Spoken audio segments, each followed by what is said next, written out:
Assalamualaikum warahmatullahi wabarakatuh. Hello guys, welcome back to my IGTV. Sebelumnya, saya mau memperkenalkan diri terlebih dahulu. Nama saya Tiara Dewi, boleh dipanggil Tiara dengan NIM 18081167. Saya adalah salah satu mahasiswi yang masih aktif berkuliah pada program Sarjana S1 Psikologi Universitas Mercubuana Yogyakarta. Dalam kesempatan IGTV kali ini, saya akan membahas tentang kesehatan mental. Tujuan pembuatan video ini tidak lain adalah untuk memenuhi tugas ujian tengah semester mata kuliah praktikum pelatihan psikologis yang diampu oleh Bapak Budiman Al-Iman. Serta, saya berharap dari video ini dapat bermanfaat untuk menambah wawasan teman-teman semua terkait kesehatan mental.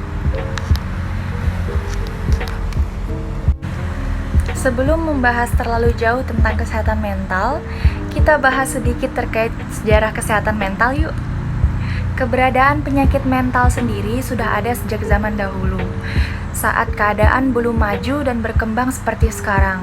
Bahkan pada saat itu istilah mental belum diketahui maknanya karena keterbatasan informasi dan ilmu pengetahuan. Akibatnya, saat itu masalah kesehatan mental seringkali dikaitkan dengan perbuatan iblis, roh jahat, kemarahan dewa, ataupun gejala alam. Selama bertahun-tahun, kesehatan mental mengalami perkembangan secara terus-menerus. Setelah zaman Renaissance pada abad ke-17, barulah tokoh-tokoh psikologi dan psikiatri bermunculan. Kemudian, pada abad ke-20, mulai digunakannya pendekatan psikologis yang mempelopori penanganan penderita gangguan mental secara medis dan psikologis yang dipelopori oleh Sigmund Freud. Setelah itu pun kesehatan mental terus mengalami pembaharuan hingga akhirnya bisa masuk ke Indonesia. Namun sayang, hingga saat ini pun masalah kesehatan mental masih disepelekan dan belum diberikan perhatian khusus oleh masyarakat Indonesia. Hal ini dibuktikan oleh masih adanya stigma mengenai gangguan mental yang sering dikaitkan dengan hal negatif, terutama dengan kata gila. Faktor budaya seringkali membuat masyarakat memiliki pandangan beragam mengenai penderita gangguan mental. Selain itu, keterbatasan informasi dan ilmu pengetahuan yang ada di Indonesia juga menambah dampak pada kurangnya perhatian masyarakat mengenai masalah kesehatan mental ini. Berbicara kesehatan mental berarti terlebih dahulu kita harus tahu apa itu mental dan seperti apa sih karakteristik mental yang sehat. Mental adalah segala sesuatu yang berhubungan dengan pikiran. Menurut Kamus Besar Bahasa Indonesia, mental adalah sesuatu yang berhubungan dengan batin dan watak manusia yang bukan bersifat badan atau tenaga. Jadi, dapat kita simpulkan bahwa mental adalah segala sesuatu yang berhubungan dengan pikiran, batin, dan watak manusia yang tidak berwujud fisik. Oleh karena itu, tentu saja mental merupakan salah satu bagian penting dalam hidup yang perlu dijaga kesehatannya. Nah, seperti apa sih karakteristik mental yang sehat itu? Pertama, bisa menyesuaikan diri secara konstruktif pada kenyataan meskipun kenyataan itu buruk. Kedua, memperoleh kepuasan diri dari hasil jerih payah usaha sendiri. Ketiga, merasa lebih puas memberi daripada menerima. Keempat, secara relatif bebas dari rasa gelisah dan cemas. Kelima, berhubungan dengan individu lain dengan cara tolong-menolong dan saling memuaskan. Keenam, menerima kekecewaan untuk dipakai sebagai pelajaran untuk kemudian hari. Ketujuh, menjuruskan rasa permusuhan kepada penyelesaian yang kreatif dan konstruktif. Dan terakhir, mempunyai rasa kasih sayang yang besar. Lalu bagaimana cara kita bisa mencapai mental yang sehat? Hal yang perlu kita terapkan adalah menyadari diri dan mengenali diri kita sendiri, atau yang sering kita dengar dengan self-awareness. Self-awareness atau kesadaran diri adalah kemampuan untuk melihat diri secara jelas dan objektif melalui introspeksi. Dapat dikatakan juga, self-awareness adalah sikap berupaya untuk memahami dan memperhatikan pikiran, perilaku, perasaan diri sendiri, serta dampaknya terhadap orang lain. Bagaimana cara membangun self-awareness? Ada beberapa cara yang dapat kita lakukan untuk meningkatkan kesadaran diri. Pertama, meditasi. Dengan melakukan meditasi, maka kita akan memusatkan pikiran terhadap sesuatu yang sedang terjadi, sehingga tubuh akan lebih menyadari diri sendiri dan apa saja yang sedang terjadi.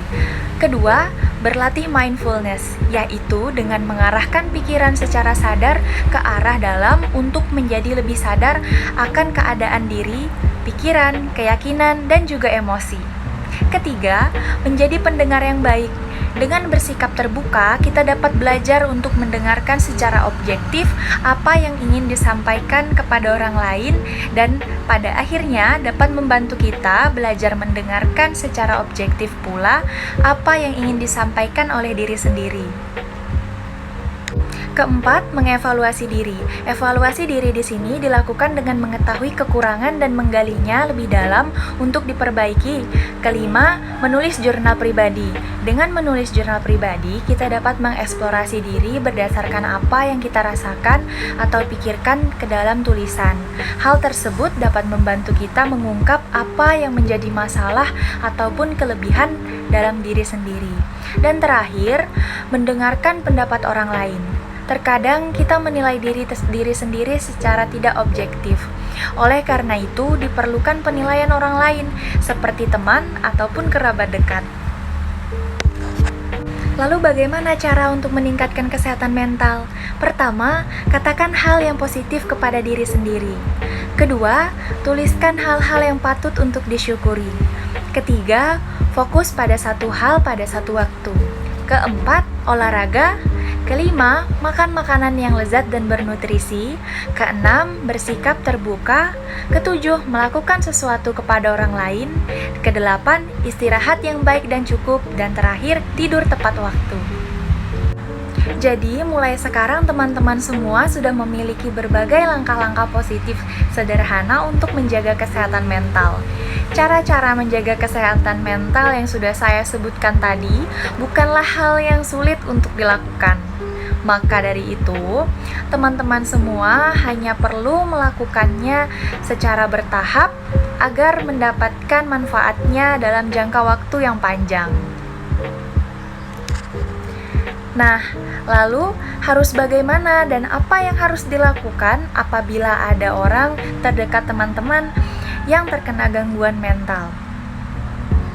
Maka, yang harus teman-teman lakukan adalah memahami gejala gangguan mental dan tetap tenang. Lalu mencari tahu akar masalah penyebab gangguan mental itu. Lalu cari bantuan medis dan terakhir, terimalah kondisi kerabat yang terkena gangguan mental tersebut. Psikoterapi merupakan salah satu langkah penanganan yang paling sering digunakan oleh psikiater dan psikolog untuk menangani masalah gangguan mental. Melalui psikoterapi, psikolog atau psikiater akan membimbing dan melatih pasien untuk belajar mengenali kondisi, perasaan, dan pikiran yang menyebabkan keluhan, serta membantu pasien untuk membentuk perilaku positif terhadap masalah yang sedang dihadapi. Kenapa sih menjaga kesehatan mental itu penting? Pertama, kita jadi lebih menerima diri apa adanya. Kedua, mampu beradaptasi, berkembang, dan mengekspresikan diri. Ketiga, mampu mengendalikan diri. Keempat, mandiri dan bisa bertanggung jawab terhadap diri sendiri. Kelima, mendorong kita untuk mau mempelajari hal-hal baru. Keenam, memiliki empati. Ketujuh, mampu menghargai orang lain. Dan terakhir, adaptif atau mudah beradaptasi terhadap lingkungan. Baik, saya rasa sudah cukup penjelasan terkait serba-serbi kesehatan mental pada kesempatan kali ini. Saya harap ada manfaat yang bisa diambil dan menjadikan teman-teman semua semakin sadar akan pentingnya kesehatan mental. Mohon maaf apabila ada kesalahan atau tutur kata yang kurang berkenan. Saya akhiri, terima kasih atas perhatiannya. Wassalamualaikum warahmatullahi wabarakatuh.